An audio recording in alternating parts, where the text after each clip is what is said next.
হুমায়ুনকে দেখলে মার মার কাট কাট। 1 নম্বর ব্লক তৃণমূলের, হুমায়ুনকে দেখলে মাল্লাত মাল্লাত মাল্লাত। এই যে মুসলমান ক্ষিপ্ত হয়ে মুসলমান থেকে মুখ ফেরাচ্ছে, এই কারণে হুমায়ুনের সাথে যতদিন না মুসলমানরা তারা যেটা মোদিজি বলেছে এক হাতে কোরআন এক হাতে ল্যাপটপ চালাতে শিখবে, যতদিন না আমার ক্যাপ্টেন পশ্চিম বাংলার বলেছে তলোয়ার চালানো মুসলমানদের হাতে কলম ধরাতে পারবে, ততদিন মুসলমানরা মরবে, মুসলমান মরছে, মুসলমান মারছে, মুসলমান জেল খাচ্ছে, মুসলমান দিন খাচ্ছে দিদিমণি। মমতা যদি ভোটার তালিকা সংশোধন হয়, আমার বাংলার মুসলমানদের এক টুকরা ক্ষতি হবে না, জাতীয়তাবাদী মুসলমানদের এক টুকরো ক্ষতি হবে না। বাংলার যারা মুসলমান আছে, যারা ভারতের নাগরিক, যারা জনম জনম আছে, যার বাপ 14 পুরুষের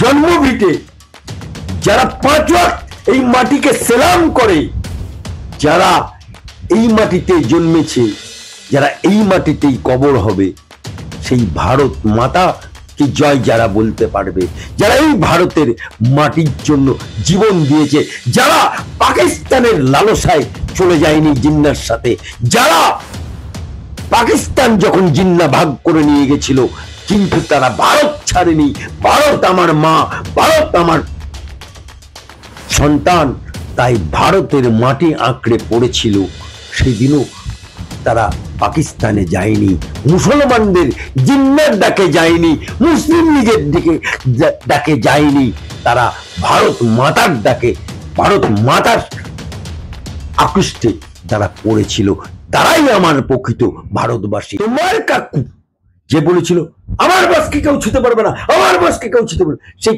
কাকু হুমায়ুন কবির। হুমায়ুন কবিরের রাজনৈতিকভাবে জন্ম এবং রাজনৈতিক গুরু অধীর রঞ্জন চৌধুরী, এবং সেই অধীর রঞ্জন চৌধুরী হুমায়ুনকে কংগ্রেস বিধায়ক করেছিল। কংগ্রেস বিধায়ক হওয়ার পরে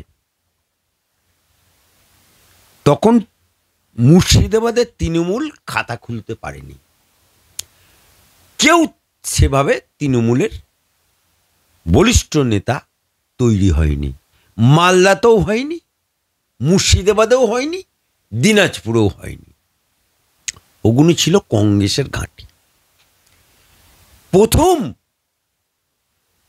মালদা, মুর্শিদাবাদ, দিনাজপুরের মধ্যে প্রথম কংগ্রেসের এমএলএ হিসাবে হুমায়ুন তৃণমূলে যোগদান করল, এবং যোগদান করে সে 6 মাসের জন্য মন্ত্রী দিল মমতা ব্যানার্জি। লাল আলো গাড়ি পেল, সিকিউরিটি পেল, কিন্তু ও একটা কাজ করেছিল, মন্ত্রী হওয়ার পরে ও ইস্তফা দিয়েছিল কংগ্রেসের এমএলএ থেকে। অ্যাজ পার রুল অনুযায়ী, নির্বাচন কমিশনের রুল অনুযায়ী, যেহেতু ও ইস্তফা দিয়েছিল সেহেতু ওখানে উপনির্বাচন হয়েছিল, সেই উপনির্বাচনে ও তৃণমূলের প্রার্থী হয়েছিল।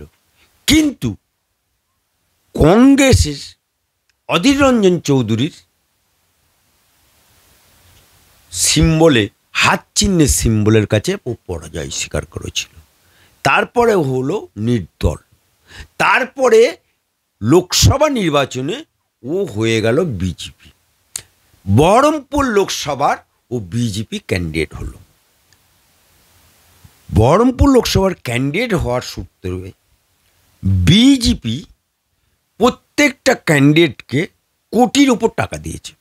আমি যেহেতু লোকসভার ক্যান্ডিডেট ছিলাম 2009-এ, তখন কোটি টাকা দিত না, লাখখানেক দিত, কিন্তু বর্তমানে কোটি, বহরমপুরের মতো লোকসভা, সেই যে কোটি টাকা পেল এই হুমায়ুন, সেই কোটি টাকা নিয়ে ও লোকসভা নির্বাচনে একটা টাকা খরচা করেনি। বুতে পুতে কোনো পয়সা দেয়নি, পুরো টাকাটা ও রেখে দিয়েছিল। লোকসভা নির্বাচন হয়ে যাবার পরে সে পুরো টাকার হুন্ডি, টাকার বান্ডিলটা নিয়ে এসে এইরকম টাকার বান্ডিলটা তুলে দিল অভিষেকের কাছে। সে সঙ্গে সঙ্গে ওকে নিয়ে নিল এবং নেওয়ার পরে মুর্শিদাবাদের শেষ প্রান্তে পশ্চিম বাংলায় যখন মমতা ব্যানার্জি বলল পশ্চিমবাংলায় যত ক্যান্ডিডেট আছে কেউ ক্যান্ডিডেট না, আমি এক ক্যান্ডিডেট, তাই ভরতপুর বিধানসভাতে অর্থাৎ মুর্শিদাবাদের শেষ প্রান্ত ভরতপুর বিধানসভাতে ওকে ক্যান্ডিডেট করল। ও মমতা ব্যানার্জির দয়ায় জিতে গেল। ওখানে কোনোদিন যেতে না। সেই একটা বাংলায় কথা আছে, মুসলমানদের কথা, দুধে বিড়াল মুখ দিয়েছে, তা দুধ কে খাবে? বাড়ির লোককে তো খাওয়ানো যাবে না। তা পাড়ায় ইমাম সাহেব আছে, তা দিয়ায় ইমাম সাহেবকেই দিয়ায়। তা যেহেতু হারা জায়গা কে দাঁড়াবে? দে হুমায়ুনকে দে। কিন্তু তকদির ভালো, কপাল ভালো, জিতে গেল। কিন্তু জেতার পরেও সেই একটা বাংলায় কথা আছে, ঢেকি স্বর্গে গেলেও ধান ভাঙে। হুমায়ুনের কপালটাও সেরকম, জেতার পরে গোষ্ঠীদ্বন্দ্ব লেগে গেল।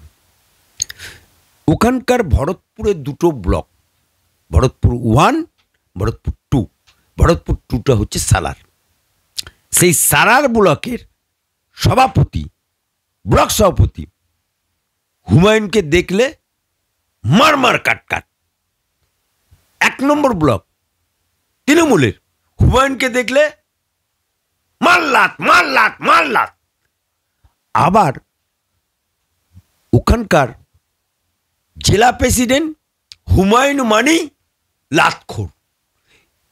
এই পজিশনে হুমায়ুন বাজারে টিকে থাকার জন্য হঠাৎ করে ইলেকশনের আগে, লোকসভা ইলেকশনের আগে, আমরা এখানে 70%, ওরা 30%, মেরে গঙ্গায় ভাসিয়ে দেবো বলে বাজারে হিট হয়ে গেল। তারপরে শুভেন্দু যখন হিন্দু হিন্দু হিন্দু হিন্দু হিন্দু করতে শুরু করলো, হঠাৎ করে ও মুসলমান মুসলমান মুসলমান করতে শুরু করলো। এই যে মুসলমান মুসলমান করতে শুরু করে দিল, এতে যেমন হিন্দুদের একটা অংশ হিন্দু হিন্দু বললে খুব খুশি হয়, মুসলমানদেরও মুসলমান বললে একটু খুশি হয়। সেই মুসলমানদেরকে ক্যাশ করে ও এখন দল ঘোষণা করেছে, নাম কিন্তু ঘোষণা করেনি, নাম কিন্তু ঘোষণা করেনি। তাই এই পাল্টু মাল যে কখন কি পাল্টি খাবে, নাকি মমতা অভিষেক এদের সাথে গটাপ করে মুসলমান ভোট যেহেতু মমতার দিক থেকে অনেকটা মুখ ফিরিয়ে নিয়েছে, যখন থেকে মমতা ব্যানার্জি বলেছে যে ওয়াকআপের আন্দোলন দিল্লি গিয়ে করো, এখানে কোনো ওয়াকআপের আন্দোলন করা যাবে না, এটাতে মুসলমানরা ক্ষিপ্ত হয়েছে। যখন কাসেম সিদ্দিকী যে নাকি বলল প্রকাশ্য দিবালোকে রাজপথে যারা তৃণমূল করে এ থেকে জেড সব চোর চোর চোর, তারপরে বলল কি মুসলমান তৃণমূল যারা করবে, যারা মুসলমান তৃণমূল করবে তারা মরে গেলে জানাজা পড়া যাবে না, তাদেরকে ঠ্যাং ধরে নবান্নে পাঠিয়ে দেওয়া হবে। সেই লোকটি যখন তৃণমূলে ঢুকে জেনারেল সেক্রেটারি হয়ে গেল, এতে মুসলমানরা ক্ষিপ্ত হয়ে গেল। তৃতীয় নাম্বার, মমতা ব্যানার্জির প্রতি মুসলমানরা ক্ষিপ্ত। তিনি এবছরে যে কুরবানির নামাজ, আমরা যেটা বারবার আমি বলতাম, এবারে যায়নি, যে উনি ঈদের নামাজ হলেই এরকম মাথায় ওড়না টাঙিয়ে আল্লাহু আমিন আল্লাহু আকবার করতো, এবারের কুরবানির নামাজে যায়নি। এবারে তিনি কি করলেন, উনি মন্দির তৈরি করলেন, জগন্নাথ দেবের মন্দির। যেটা সরকারি টাকায় করা যায় না। সরকারি টাকায় না মন্দির করা যায়, না মসজিদ করা যায়, না গির্জা করা যায়। উনি জবরদস্তি টাকার জোরে পুরোর বিয়ে হয়, পাওয়ারের জোরে সব কিছু হয়। সেই পাওয়ারের জোরে উনি দীঘায় মন্দির করলেন। মন্দির করার পর সেই যে প্রসাদটা রেশনের মাধ্যমে তিনি মুসলমানের বাড়িতে, হিন্দুর বাড়িতে যে বিলি করলেন, যে প্রসাদের সাথে একটা করে দীঘার মন্দির ছবি ছিল, সেই মন্দিরের ছবিগুলো একটা মুসলমান বাড়িতে রাখেনি, সব ড্রেনে ভাসিয়ে দিয়েছে। এটাতেও মুসলমানরা ক্ষিপ্ত হয়েছে। তামান্না খুন হলো, তাতেও মুসলমানরা ক্ষিপ্ত হয়েছে। বকটুয়ে যে মুসলমানদেরকে পুড়িয়ে মারা হলো, তাতেও মুসলমানরা ক্ষিপ্ত হয়েছে। এই যে মুসলমান ক্ষিপ্ত হয়ে মুসলমান থেকে মুখ ফেরাচ্ছে, এই কারণে হুমায়ুনের সাথে একটা গট আপ গেম হয়েছে, যে গেমটা এখনো পর্যন্ত কেউ ধরতে পারেনি। যে তুমি মুসলমান ভোটটাকে টানো, সেই টেনে তুমি যদি কিছু এমএলএ বার করতে পারো, পরে আবার আমেদু তো মিশে যাবে। গাই বছরে মিল থাকলে মনে গিয়েও দুধ দেওয়া যায়। আপনি কোথাও গিয়ে তাহলে একটা যোগসাজশের তত্ত্ব খাড়া করছেন, যে তৃণমূল কংগ্রেসের সাথে হুমায়ুন কবিরের একটা যোগসাজশের কোথাও গিয়ে আপনি এই তত্ত্বটা দিচ্ছেন। আমি বলবো স্যার, আপনি যে তথ্যগুলো আমাদের সামনে তুলে ধরলেন, সেই তথ্যের ভিত্তিতে যদি এগোই, সেই পরিসংখ্যান অনুযায়ী তো তাহলে যে কনসলিডেশন হতো এতদিন পুরোপুরি সংখ্যালঘু ভোটটার, সেই কনসলিডেশন ভেঙে যাবে শাসক দলের। বলছেন পুরোপুরি মুসলমান ভোটটা ভাগ হয়ে যাবে বলছেন। দেখুন, মুসলমান ভোট এতদিন পর্যন্ত কই মাছের মতো পড়তো। কারণ মুসলমানদের একটা নিয়ম আছে যে ধরুন একটা বাড়িতে 24টা ভোট আছে, সেই 24টা ভোট শ্বশুর যেখানে দেবে সেখানে বৌমা দেবে, শাশুড়িও সেখানে দেবে, দাদাও সেখানে দেবে, দিদিও সেখানে দেবে, মানে সবাই একসাথে। হারিস একটা হিন্দু পরিবারে বৌমা কোথায় ভোট দিচ্ছে, শাশুড়ি যদি জিজ্ঞেস করে বৌমা কোথায় ভোট দিলে, বলে আমার গণতান্ত্রিক অধিকার। স্বামী কোথায় ভোট দিয়েছে বউ জানে না, বউ কোথায় ভোট দিয়েছে স্বামী জানে না, দেওর কোথায় ভোট দিয়েছে দাদা জানে না। অর্থাৎ গণতন্ত্র। কিন্তু মুসলমানদের ক্ষেত্রে শ্বশুর যদি বলে দেয় যে এবারে এই চিহ্নে ভোট দেবে, কই মাছের মতো ভোট পড়বে। আপনাকে একটা এক্সাম্পল দিই। ধরুন একটা হিন্দু ভোট, সেখানে যদি 1000 ভোটার আছে, তা 1000 ভোটারের মধ্যে বিজেপি 100 ভোটে জিতল। তাহলে 1000 করে 9টা বুথে জিতলে কটা হবে? 100 করে হলে 900। যেই মুসলমান বুথে ঢুকে গেল, একসাথেই সেখানে মমতা ব্যানার্জি 1200 ভোটে জিতে গেল, ওদের দল জিতে গেল। আজকে যে মমতা ব্যানার্জি যে ধরুন যখন ভোট পায় একটা বুথেই 1200 ভোটে জিতে গেল, হায়ার ইজ বিজেপি।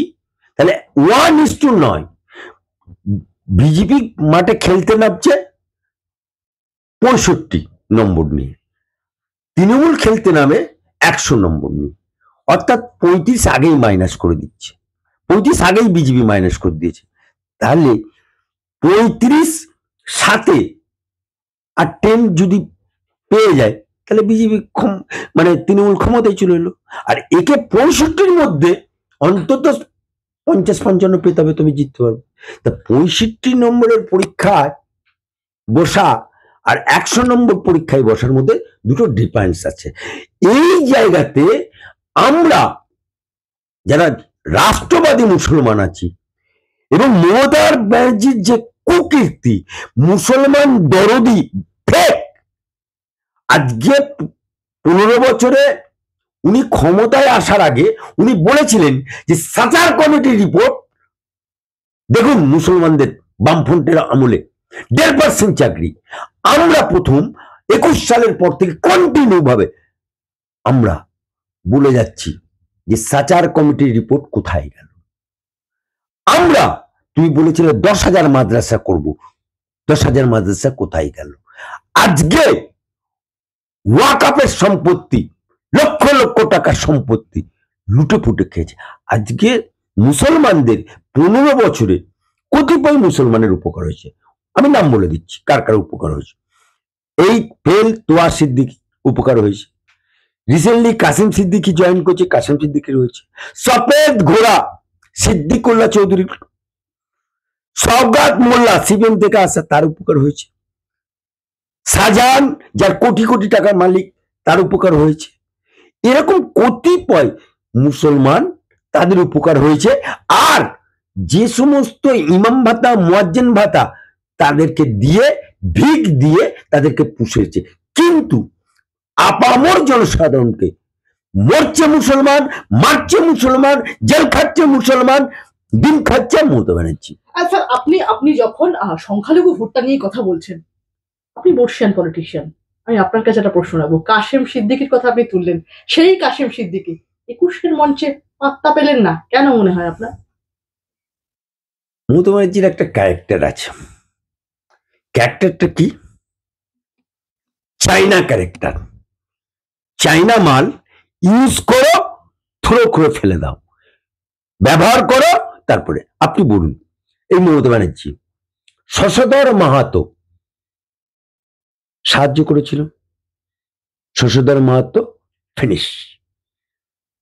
আজকে বিজেপির সাথে ঘর করেছিল, সেই বিজেপিকে আজকে গালাগাল দিচ্ছে।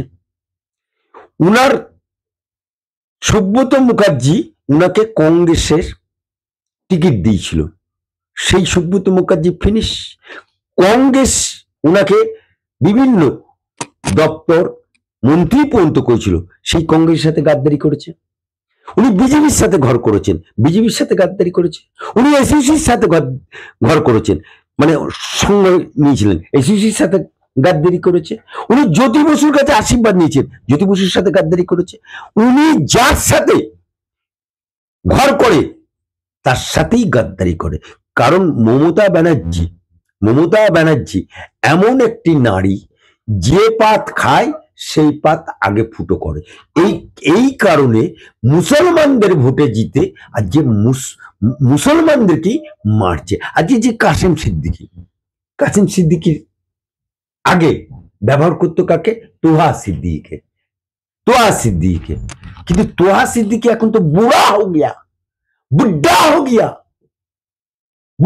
गया, बाजार में उसको नहीं चलता है। তোহা सिद्दीकी এই ফেল, তার বাজার এখন আমরা বারবার বলে বলে ওর বাজার ঢেডা করে দিয়েছি। সেই জন্যে ওখানে কাউন্টার উঠে পড়েছে নওশাদ সিদ্দিকীকে 42 দিন জেল খাটালো, যেহেতু ওর কাউন্টার। সেই জন্যে নওশাদ সিদ্দিকীর আড়ালে তোয়া সিদ্দিকীকে সরিয়ে ওখানে কাসিম সিদ্দিকীকে তুললো, দিয়ে বাজারটা দেড় দান করে দিল। করার পরে সেই কাসিম সিদ্দিকীকে বুঝিয়ে দিল, এই একটা কথা জানা, কুত্তা আজা, আবার ছাই। তাই কাসিম সিদ্দিকীর অবস্থা হয়ে গেছে কুত্তা কা দুম হিলাতা হ্যায়, जब बुलाएगा ममता हाजिर होगा, नहीं बुलाएगा तो नहीं हाजिर होगा। এই জন্যই তো মমতা ব্যানার্জির বডিগার্ড তাকে হাত ধরে সরিয়ে দিয়েছে। আজকে মমতা ব্যানার্জি কাসিম সিদ্দিকীর বেশ, কাসিম সিদ্দিকী যে গালাগাল দিয়েছিল, কাসিম সিদ্দিকী যে বলেছিল মুসলমানদেরকে ঠ্যাং ধরে নিয়ে যাব, কাসিম সিদ্দিকী, মমতা ব্যানার্জির একটা ক্যারেক্টার আছে, যে যত গালাগাল দেয় তাকে কাছে টেনে তাকে ছিবড়ে করে দেয়। আপনি যে কথা সবসময় বলেন, মুসলমানদের শুভাকাঙ্ক্ষী হয়ে, একজন মুসলমান রাষ্ট্রবাদী মুসলমান হয়ে, মরছে মুসলমান, মারছে মুসলমান, এটা কতদিন চলবে? আর আপনার যতদিন মুসলমানরা শিক্ষিত না হবে, যতদিন মুসলমানরা নিজেদের ভালো বুঝতে না পারবে, যতদিন মুসলমানরা আধুনিক শিক্ষায় শিক্ষিত না হবে, যতদিন মুসলমানরা মাদ্রাসায় মাথা গুজে পড়ে থাকবে, যতদিন মুসলমানরা পীর পয়গম্বর ইত্যাদি, এই যে তোহাজুর অমুক তমুক হুজুর খেজুর যাদেরকে মেনে চলে, তাদেরকে মানা বন্ধ করে দেবে যে হুজুর খেজুর তারা নিজেদের আখের গোছায়, তারা জনগণের কোনো ভালো দেখে না, তারা নিজেদের আখের গোছাতে রাজনীতিকে ব্যবহার করে।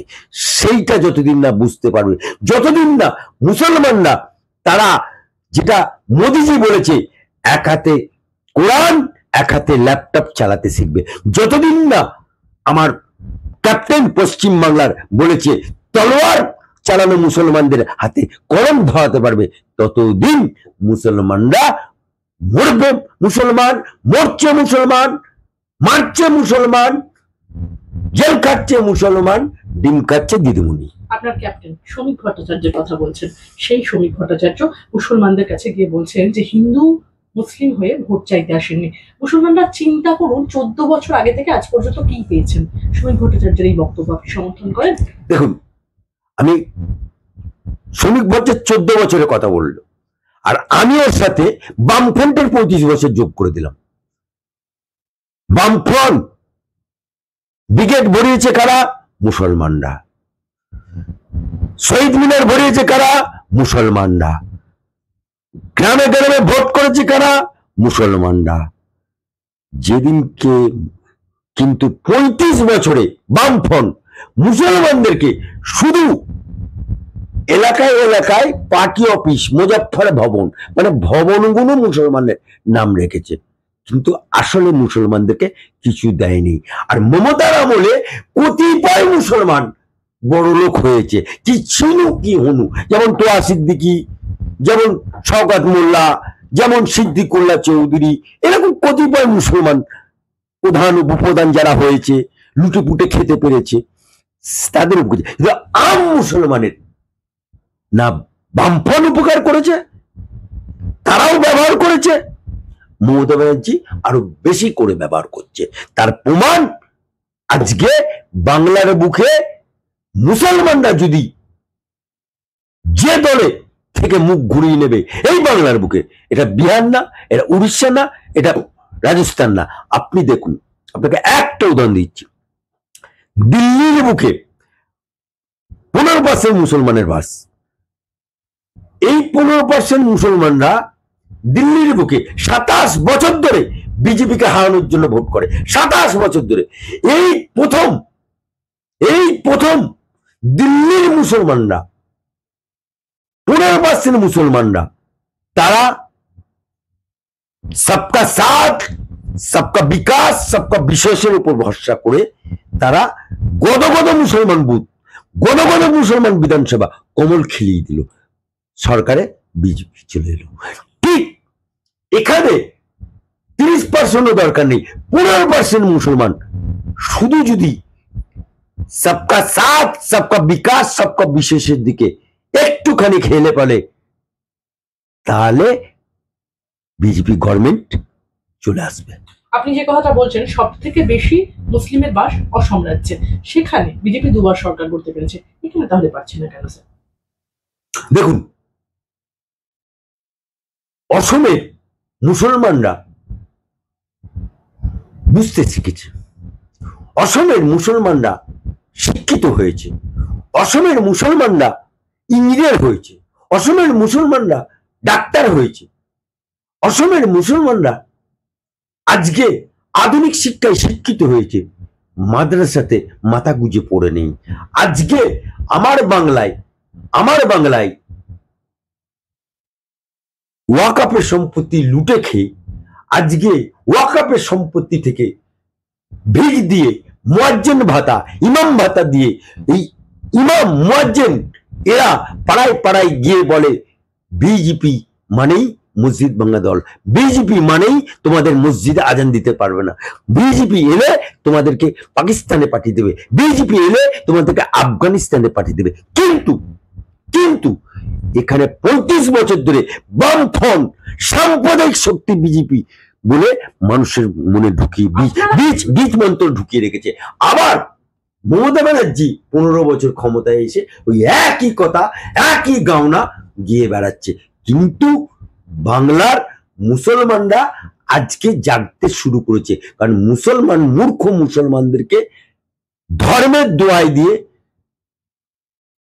বিভিন্ন ধর্মীয় জলসার মাধ্যমে, বিভিন্ন ধর্মীয় অনুষ্ঠানের মাধ্যমে এবং তাদেরকে ভিক দেওয়ার মতো ভিক দিয়ে ধর্মটাকে, মুসলমানরা একটু ধর্মভীরু, সেই ধর্মের দোয়াই দিয়ে তাদেরকে কবজা করে মমতা বাবু ক্ষমতায় আছে। কিন্তু আস্তে আস্তে মুসলমানরা জাগতে শুরু করেছে। সেই জাগরণ জনজাগরণ হবে। সেই জাগরণ বিজেপির দিকে যদি হেলে যায়, তাহলে যেটা ক্যাপ্টেন বলেছে যে এক হাতে কোরআন, এক হাতে, যে হাতে তলোয়ার চালায় সেই হাতে কলম, আর মহরমের মিছিল যাবে, আর সাথে যাবে তোমার দুর্গা পুজোর মিছিল, কোনো বিভেদ থাকবে না। আর আমার মাননীয় বিরোধী দলনেতা শুভেন্দু অধিকারী, উনি চেষ্টা করছেন হিন্দু ভোটটাকে একত্রিত করার জন্য।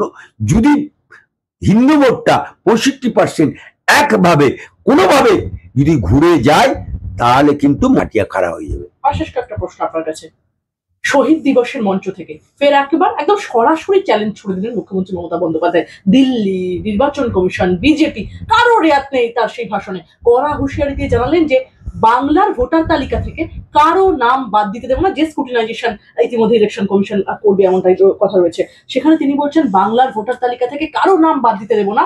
বঙ্গের ভোটার তালিকা সংশোধন হলে কি স্যার তৃণমূলের কত পার্সেন্ট ভোট ব্যাংক শেষ হয়ে যাবে বলে আপনার ধারণা? কতটা বিপদে পড়তে চলেছে তৃণমূল? দেখুন, মমতা, যদি ভোটার তালিকা সংশোধন হয়, আমার বাংলার মুসলমানদের এক টুকরা ক্ষতি হবে না, জাতীয়তাবাদী মুসলমানদের এক টুকরো ক্ষতি হবে না। ক্ষতি যদি হয়ে থাকে, ক্ষতি যদি হয়, সেটা মমতা বাবুর হবে। কারণ ৭৮ লক্ষ ভোট মমতা বাবুর কমে যাবে। ওই ৭৮ লক্ষ ভোটারকে ডিটেনশন ক্যাম্প, না হলে ব্যারাটপকে লরি করে ওপারে বাংলাদেশে পাঠিয়ে দেওয়া হবে। আমার এবারের প্রশ্নটা একটু দ্বিমুখী। আপনি একদিকে বলছেন যে রাষ্ট্রবাদী মুসলিম বা শিক্ষিত মুসলিমদের কোনো ক্ষতি হবে না। আমরা কথা বলছি শিক্ষিত না, বাংলার যারা মুসলমান আছে, যারা ভারতের নাগরিক, যারা জনম আছে, যারা বাপ 14 পুরুষের জন্মভিটে, যারা 5 ওয়াক্ত এই মাটিকে সেলাম করে, যারা এই মাটিতে জন্মেছে, যারা এই মাটিতেই কবর হবে, সেই ভারত মাতা কি জয় যারা বলতে পারবে, যারা এই ভারতের মাটির জন্য জীবন দিয়েছে, যারা পাকিস্তানের লালসায় চলে যায়নি জিন্নার সাথে, যারা পাকিস্তান যখন জিন্না ভাগ করে নিয়ে গেছিল কিন্তু তারা ভারত ছাড়েনি। ভারত আমার মা, ভারত আমার সন্তান, তাই ভারতের মাটি আঁকড়ে পড়েছিল। সেই দিনও তারা পাকিস্তানে যায়নি, মুসলমানদের জিন্নার ডাকে যায়নি, মুসলিম লীগের দিকে ডাকে যায়নি, তারা ভারত মাতার ডাকে, ভারত মাতার আকৃষ্টে তারা পড়েছিল। তারাই আমার প্রকৃত ভারতবাসী। আর বাকি যারা বাংলাদেশ থেকে এসছে, রোহিঙ্গা এসছে, তাদের এটা অতিথিশালা না, তাদের এটা থাকার জায়গা না, তাদের থাকার জায়গা হয় ডিটেনশন ক্যাম্প। অভিষেক বন্দ্যোপাধ্যায় বলছেন 2021-এ বলেছিলাম খেলা হবে, এবারে বলছি পদ্মফুল উপড়ে ফেলা হবে। বাংলায় জিততে পারেনি বলে এত গাত্রদাহ বিজেপির। বিজেপি 50 পেরোবে না এই নির্বাচনে, আমি রাজনৈতিক ভবিষ্যৎবাণী করি না। কি বলবেন? কে বলছে? অভিষেক বন্দ্যোপাধ্যায়। অভিষেক ব্যানার্জি, তুমি বলেছিলে আমার বিরুদ্ধে যদি এতটুকু কেউ অভিযোগ দেখাতে পারে, তাহলে আমি ফাঁসির মঞ্চে ঝুলে পড়বো। আজকে তোমার কাকু যে বলেছিল আমার বসকে কেউ ছুতে পারবে না, আমার বসকে কেউ ছুতে পারবে, সেই কাকু চার্জশিটে নাম চলে এসছে তোমার। 21শে জুলাইয়ের মঞ্চ থেকে একদম কার্যত একদম দেখাই পাওয়া গেল না অনুব্রত মণ্ডলের, একদম বীরভূমের বাঘ যাকে বলে সম্বোধন করা হতো। একদম দেখা গেল যে মঞ্চ কিরকম হয়েছে, মঞ্চ পরিদর্শন করতে আগের দিন যেখানে মঞ্চস্থলে ধর্মতলায় পৌঁছেছিলেন মমতা বন্দ্যোপাধ্যায়, সেদিনকে সকালবেলা বীরভূম থেকে সশরীরে মঞ্চস্থলে উপস্থিত ছিলেন অনুব্রত মণ্ডল। কিন্তু মূল মঞ্চে যাওয়ার আগে একদম স্টেট পুলিশ অনুব্রত মণ্ডলকে কার্যত আটকে দিল, এবং কাজল শেখ, যিনি একদম বীরভূমের এই মুহূর্তে প্রশাসনিক মাথা, সেই কাজল শেখকে কোথাও গিয়ে দেখা গেল স্টেজের উপরে বসে তিনি মমতা বন্দ্যোপাধ্যায়ের কথায় মাথা নাড়ছেন বেশ হেলে দুলে। কাজল শেখ জায়গা পেলেন, অনুব্রত মণ্ডলকে দেখা গেল না। অনুব্রত মণ্ডলকে কি ছেড়ে ফেলতে চাইছে তিনি? দেখুন, আপনি অনুব্রত মণ্ডলের প্রসঙ্গ যাবার আগে আপনাকে একটা জিনিস আপনাকে দেখাই, সেটা হচ্ছে 21শে জুলাই মদ মাংস সব হয়েছে, এবং সেখানে খাসির মাংস থেকে আরম্ভ করে বিভিন্ন জিনিস হয়েছে, বাসে টাকা বিলি হচ্ছে, টাকার বিনিময়ে এসছে, সেসব দেখেছি। কিন্তু বাংলা মদের কুপন, তাও পার্টির সিম্বল ছাপ দেওয়া, একটি করে বোতল ধার্য, ডুগডুগ প্রিয়, যুগ যুগ জিও, হে বাংলা জয় বাংলা। এই দেখুন মদের বোতল পাবার একটা সিম্বল, তৃণমূলের সিম্বল, এটা বিলি হয়েছে। সুতরাং যেখানে মদের বোতল পাওয়ার জন্য সিম্বল দিয়ে লিখে দিতে হয় একটি বাংলা মদের বোতল, সেই জায়গায় অনুব্রতর জায়গায় আমি আবারও বলছি, তৃণমূল দলটা হচ্ছে চাইনা দল। ইউজ করো থ্রো করো, ইউজ করো থ্রো করে দাও। সুতরাং যখন অনুব্রত মণ্ডলের প্রয়োজন ছিল তখন অনুব্রত মণ্ডলকে ব্যবহার করেছে, এবং অনুব্রত মণ্ডলেরকে তিয়ার জেল যখন পাঠিয়ে দিল মমতা ব্যানার্জির, আপনাকে লাস্ট কথা বলেছি, মমতার অঙ্গুলি হিলন ছাড়া তৃণমূলের কেউ অ্যারেস্ট হয় না, না ইডি করে, না সিবিআই করে, না কোনো কেউ কিছু করে। সুতরাং অনুব্রত ফিনিশ, উঠে গেল কাজল। এটাই হচ্ছে মমতার ক্যারিশমা, যাকে ধরে তাকে বেশি দিন ব্যবহার করে না, পেনের কালির মতো ব্যবহার করে ছুঁড়ে ফেলে দেয়।